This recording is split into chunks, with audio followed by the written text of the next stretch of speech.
EO గురించి చెప్పారు అధ్యక్ష. తప్పకుండా ఎక్కడ గుడి ఈవో ఎక్కడ ఉంటారో వారే అర్హులు అధ్యక్ష. అక్కడికి వెళ్ళి ఎన్ని జిల్లాలు మారిన తర్వాత భూములు ఉన్నా కూడా ఇక్కడ ఈవోని అక్కడ వెళ్తారు. రెవెన్యూ అధికారి అనేవాళ్ళు కేవలం కస్టోడియన్ దానికి మాత్రమే అధ్యక్ష. తప్పకుండా ఏదైతే సభ్యులందరూ చెప్పారో అవన్నీ కూడా పరిణామం తీసుకుని గౌరవ ముఖ్యమంత్రి దృష్టికి కూడా తీసుకెళ్ళి అన్ని సౌకర్యాలు ఉండి ఒక ఇంటిగ్రేటెడ్ కలెక్టరేట్స్ అలాగే ఆర్డీఓ ఆఫీసు తహసీల్దార్ ఆఫీసులు కూడా తప్పకుండా ఏర్పాటు చేస్తామని చెప్పేసి మీకు తెలియజేస్తాను అధ్యక్ష. థ్యాంక్ యూ అధ్యక్ష. క్వశ్చన్ నెంబర్ 836 అండి, టూరిజం మినిస్టర్ గారు.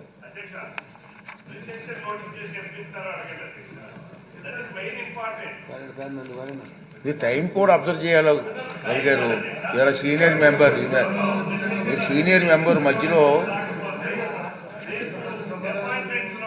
ప్లీజ్ మినిస్టర్ గారు కార్యం. అధ్యక్ష, ప్రభుత్వం చేసిన లోపాలన్నీ కూడా కోఆపరేట్ చేయాలి.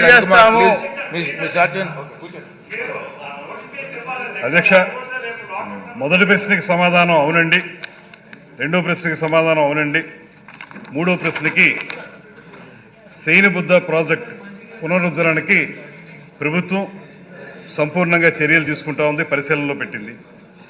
ఘంటసాల అనే గ్రామం అత్యంత ప్రాచీన మరియు చరిత్రాత్మకమైనటువంటి గ్రామం. అక్కడ 1919-20 సంవత్సరం కాలంలోనే ఒక బౌద్ధ స్తూపం తాలూకు అవశేషాలు లభించినటువంటి సందర్భాన్ని కూడా గుర్తు చేసుకుంటూ అక్కడ ఒక బుద్ధిస్ట్ కల్చర్ గురించి కానీ అలా కాకుండా టూరిజం ప్రమోషన్ కానీ ఘంటసాల అనేది చాలా ప్రాముఖ్యమైనటువంటి గ్రామంగా ఇప్పటికే అందరం గుర్తించాం. దాంట్లో భాగంగానే అది కృష్ణా జిల్లా హెడ్ క్వార్టర్స్కి 20 కిలోమీటర్ల దూరంలో ఉండటం వల్ల పర్యాటకులను ఎక్కువగా ఆకర్షించడానికి అవకాశం ఉన్నటువంటిది.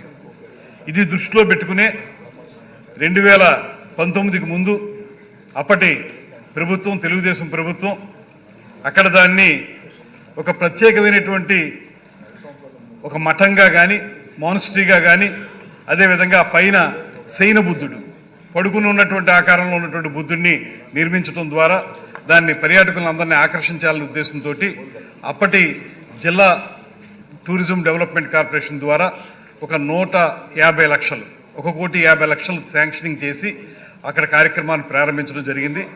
అందులో కొంత వర్క్ అయిన తర్వాత 2 స్లాబ్లు కూడా పూర్తయిన తర్వాత ఒక 73 లక్షల వరకు డబ్బు కూడా ఇవ్వడం జరిగింది. మిగతాది ఇచ్చే సమయానికి వేరే ప్రభుత్వం వచ్చింది.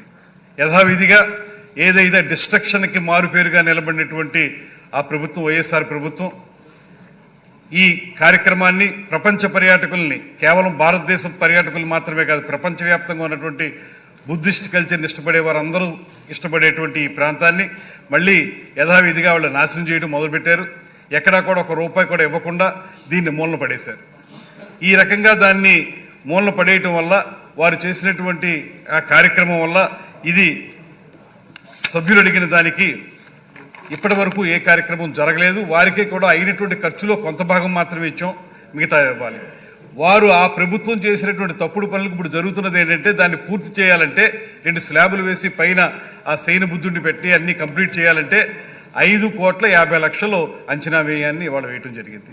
అయినప్పటికీ కూడా ఈ ప్రభుత్వం పూర్తిగా పర్యాటక రంగాన్ని అభివృద్ధి చేయాలనేటువంటి ఉద్దేశంతో ముఖ్యమంత్రి గారు పదే చెప్పేది ఇక ఏ ఏజం లేదు, టూరిజం మాత్రమే ఉంటుందనేటువంటి మాటలో ప్రధానంగా తీసుకుని దీన్ని మళ్ళీ మన పట్టాలెక్కించడానికి, తద్వారా ఈ శయన బుద్ధుడు అనేటువంటిది మనకి అత్యంత ప్రాచుర్యాన్ని తీసుకొచ్చేదానికి ప్రభుత్వం సిద్ధంగా ఉంది.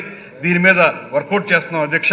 తప్పనిసరిగా రాబోయే రోజుల్లో ఇంకొక విషయం కూడా చెప్పాలి అధ్యక్ష, మీకు మనవి చేయాలి. అది మనం ఎప్పుడైతే అధికారంలోకి వచ్చామో జూన్లో వచ్చిన తర్వాత 29